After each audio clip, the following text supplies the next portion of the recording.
Saudi আরবের মেয়াদ শেষ হয়ে গেলে কিভাবে সময় বাড়াতে হয়, কত টাকা লাগে, কিভাবে কি সব এই ভিডিওতে আজকে বলে দিব। যারা যারা সৌদি আসতে ইচ্ছুক কিংবা যারা আছেন অনেকেই জানেন না এই বিষয়টা, সো আমি আজকে সব কিছু এই ভিডিওতে বলতেছি।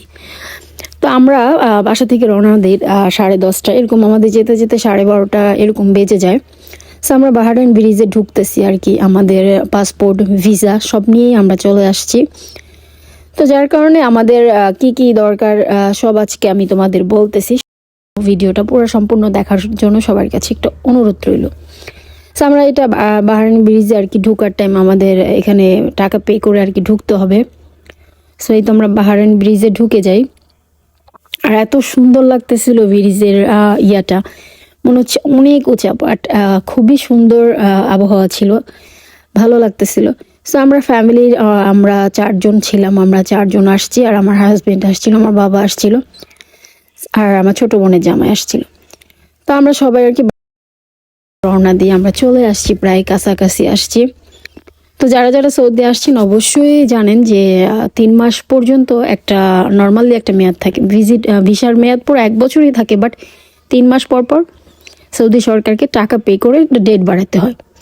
তো আমাদের টাকা পে করে আমরা এখান থেকে না করে আমরা ভাবলাম যে অন্য কোনো রাষ্ট্র থেকে ঘুরে এসে মেয়াদ বাড়াবো, এটাই আর কি।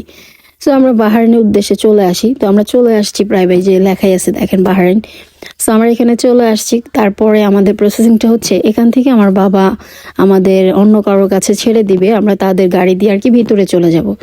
সো আমাদের এখানে অনেক যারা এখানে আসবেন, তো আমাদের পাশে আর কি অনেকের জেদ্দার পাশে বিভিন্ন এলাকা পড়ে, যেমন জর্ডান পড়ে, কাতার পড়ে, যার যেখানে যেটা পড়ে। সো আমাদের এখানে আশেপাশে ছিল আর কি বাহরাইন। সো আমরা বাহরাইনের উদ্দেশ্যে চলে আসছি। তো এখানে এসে আমরা এক জায়গায় আমাদের গাড়িটা পার্কিংয়ে দিয়ে আমরা বাইরে হাঁটাচলা করতেছিলাম, আর আমার বাবা কথা বলতেছিল। তো বর্ডারের পাশে অনেক লোক থাকে যারা হেল্প করে এগুলোতে। সো আমার বাবা কথা বলতেছিল। তো আমরা যেহেতু 4 জন ছিলাম, তো আমাদের মোটমাট 400 টাকার মতো লাগছে। আমার 2 বেবি ছিল, আর আমি আর আমার ছোট বোন। সো আমরা সবাই একটু ঘুরতেছিলাম। আমার বাবা ফাইনাল কথা বলে আমাদের ভিতরে পাঠাবে আর কি। সো কথা বলে আমার বাবার শেষ, তো উনি আমাদের আরেকটা গাড়িতে উঠিয়ে দিছে। তো উনি গাড়ি চালায় আমাদের ভিতরে নিয়ে যাচ্ছে। তো আমরা এখন বর্ডারের ভিতরে আর কি ঢুকবো। অনেক রুলস থাকে পাসপোর্টে, আমাদের বাহরাইনের এক্সিট দিয়ে পরে রিএন্ট্রি দিয়ে আমরা আবার ঢুকছি। তো যারা যারা আসছেন তাদের সবারই জানার দরকার।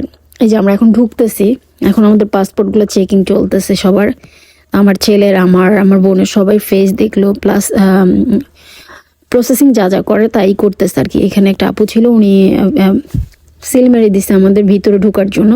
সো আমরা ভিতরে ঢুকে গেছি বাহরাইনের।